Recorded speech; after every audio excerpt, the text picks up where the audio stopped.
Show me an entrepreneur that doesn't read books and I'll show you somebody who's not successful. Let me tell you, every single successful business owner that I know spends a fair bit of time investing in themselves, and an easy way to do that is to read books. In this video, I'm going to share with you 10 must-read, not negotiable books if you want to be successful in your business. G'day, Ben Futrell here, co-founder of Max My Profit, and we help you build the business that you imagined. Now, if you imagine having a business that was a bit easier to run, it was growing a little bit faster, it was more profitable with a team that was easy to manage, then I've got a great video here for you because I'm going to take you through the secret to knowing how to run your business, and that is knowledge. Knowledge is the key, and the best way to get knowledge is from your experiences or from other people's experience. And the good news is so many people put their experiences into words and they write them into a book. And there's some great business books out there. What I've found though is there's so many and they're so accessible that people get a little bit confused as to where to start. So if you're brand new to reading books, I'm going to give you my list of my top 10 list of the books that I think you should be reading if you're starting a business or you've just started reading and you want to grow your business.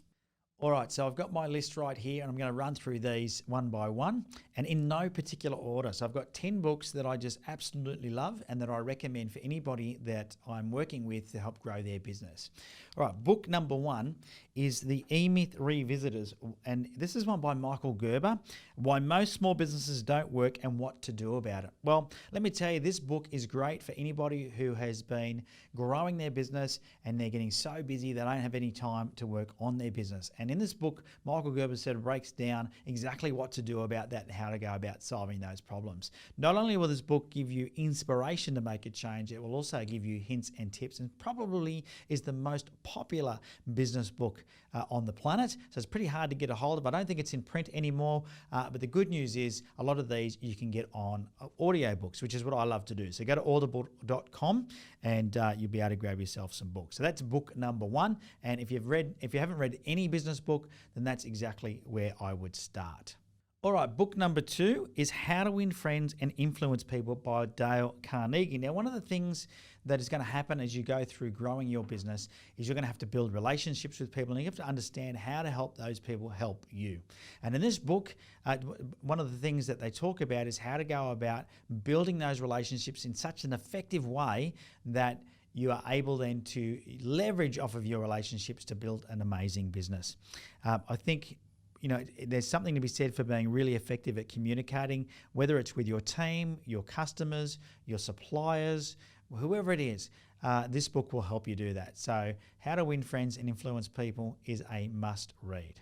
Now, this next book I'm going to share with you, I've read several times, and it's by a fellow called Jim Collins, and it's called Good to Great. And essentially what it's about is why some businesses go to greatness and some don't. And it's going to take you through that. So if you've ever wondered why some companies really thrive and do amazing stuff and other companies don't, then this book is going to help you understand what it is that differentiates the good from the great. All right, book number 4 on my list is called The Magic of Thinking Big. And this one, I can't even remember who the author is. It was David Schwartz. Now, in this book, this is a book about you. And if you don't know this, you are your biggest limiting factor. And so I've always loved to get people to read this book because sometimes the limitations that you place on yourself is what's actually stopping your business from growing. And just learning how to think bigger, learning some techniques on how to write down your goals is going to help you do great things. So in this book, David Schwartz does just that. He makes you write out a list of 101 things, basically a bucket list, and helps you start to think bigger than you've ever thought before. So if you're feeling a little bit, constrained, or maybe a little bit of that scarcity mentality when it comes to your future, then make sure you dive deep into this book, The Magic of Thinking Big. Now, this next book, I've got no doubt that you've heard of before. And in fact, I once had somebody ask me what this book was about, and I said, it's on the cover.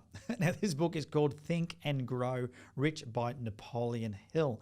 Now, one of the things that I think is definitely no stranger to anybody is that the way that you think will affect the outcomes in your life. And if you think you can, or whether you think you can't, whichever way you are right. It's a very famous saying by a fellow called Henry Ford.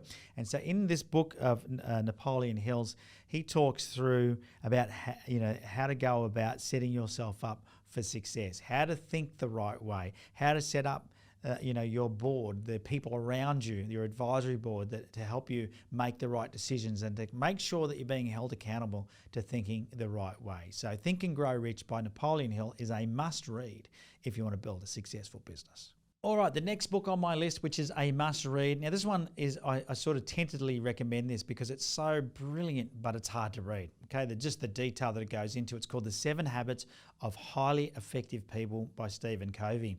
Now, this book is going to take you through everything from being more productive, planning better, just about everything you can think about, the different habits that highly effective people have. And that's what he talks about in this book. What are the 7 habits that people that are successful continually and consistently have to make them successful? And Stephen talks about these in this book with some really good tools as well to help you be more successful. So the 7 Habits of Highly Effective People is a must read. Now, if marketing is something that you've struggled with as you've grown your business, then this next book is going to be an absolute doozy for you, and that's called Guerilla Marketing by J. Conrad Levinson. Now, Jay's actually got many, many books, but this is the first book of his that I ever read, and I've got to say I absolutely loved it. Now, if you're trying to market your business with a very low marketing budget, then you definitely need to read this book. Let me tell you.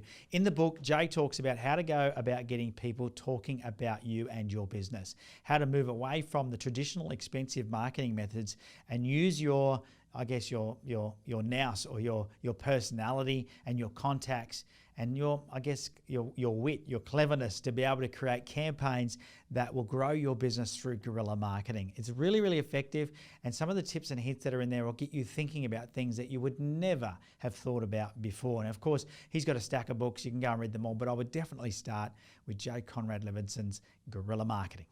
All right, now I've already said in this video that one of the biggest limiting factors in your business is you.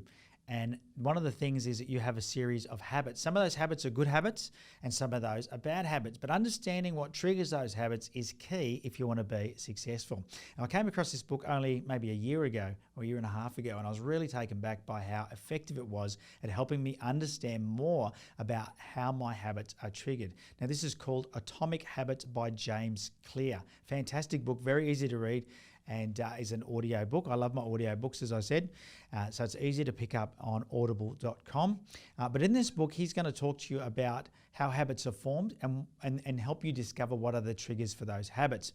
Now, we sometimes have a negative connotation with habits, but there are good habits as well. And what you want to do is you want to develop the habits that help you be more successful. And this book's going to teach you about identifying the triggers for the good habits and making sure then that you can almost trick yourself into those triggers to make those things that are good habits happen on a more consistent and frequent basis or when required. And I think you're going to love the book. So Atomic Habits by James Clear. All right, the next book that I've got for you is called The Compound Effect by Darren Hardy. Now, Darren is a great entrepreneur. He has a couple of books out there that you can read and a daily podcast that I absolutely love to divulge. So you can also look out for that, which is called Daily with Darren or Darren's Daily or something like that. But you can subscribe to that. But I'm here to talk about this book. It's called The Compound Effect. Now, this book, you can read this book in about 4 hours or 4.5 hours. And it's probably one of the most life-changing books that you're ever going to read. Now, I know that's a big statement, but just listen to me here. Hear me out. This book is going to talk about why you should stop looking for that one magic pill or bullet that's going to solve everything and be that one secret thing that's going to help you grow an amazing business. And in fact, in this book, what Darren does is really succinctly describe exactly what it takes to succeed and how to go about using the compound effect to your advantage as you build a business. I can't recommend this book highly enough. Whether it's for business or for life, this book will definitely change the way you think about things. All right, now my final book on this 10-book list of must-read books. And hopefully so far you found that list helpful. If you have, make sure you smash the like button. Let us know what you're thinking. And also, any books that you've got that you think are a must-read, you can pop them in the comments down below. All right, so the final book that I've got is The 4-Hour Workweek by Timothy Ferriss. Now, I've put this book in here because I think too often what happens when we start a business is we're really passionate about what we do. We're good at what we do, so we end up working really hard in the business. What Tim Ferriss does is he's really focused on working as little as he can in the business. And in fact, he's focused on working as little as he can, full stop. So in his book, what he does is he talks about how he went about leveraging his time and leveraging himself out of a lot of the repetitive tasks in his business. Now, if you read the very first book, which is The E-Myth Revisited, this is a bit more like the modern day version of that book. Talking about how to leverage your time and not work yourself into the ground. It's got some really good tips on some of the things that you can do, some simple things, like even things like getting somebody else, like a virtual assistant, to check your inbox on a daily basis, so you're not having to be bogged down by that reoccurring mundane task that is not a valuable task for you to do. So if you haven't read that book, I highly recommend that as well. Now, of course, there's lots and lots of books out there. That's just the 10 that I recommend that are non-negotiable for anybody starting a business or trying to grow a business. And I really think that, for you to grow, you have to grow your knowledge. And I always say, one of my favorite sayings is, if you want to earn more, you have to put the L plate on and you have to learn more. And the quickest way to do that is by reading books. Now, if you're like me and you don't like actually reading a book, then listen to an audio book, because you'll be able to consume them faster. And I'll leave you with this final tip. When I listen to an audio book, I usually speed it up, depending on the author, or depending on the narrator, I should say. Some narrators read really fast. In particular, authors of their own books will read their books relatively quickly because it's their words. They know what's coming up. And so they're a bit harder to speed up. But if it's a slower narrator that you're finding a little bit of a drag, which I know can happen, and it makes it hard to finish listening to a book, just hit the 1.5 times speed and speed it up, and you'll find that you'll get through it a lot quicker. Even if you find yourself not always really paying attention, you'll definitely be listening, and that'll be programming your subconscious brain with some amazing information. So the only difference between where you are now and where you'll be in 5 years is the people you meet and the books you read. That's a quote by the famous Charlie Tremendous Jones. See you on the next video.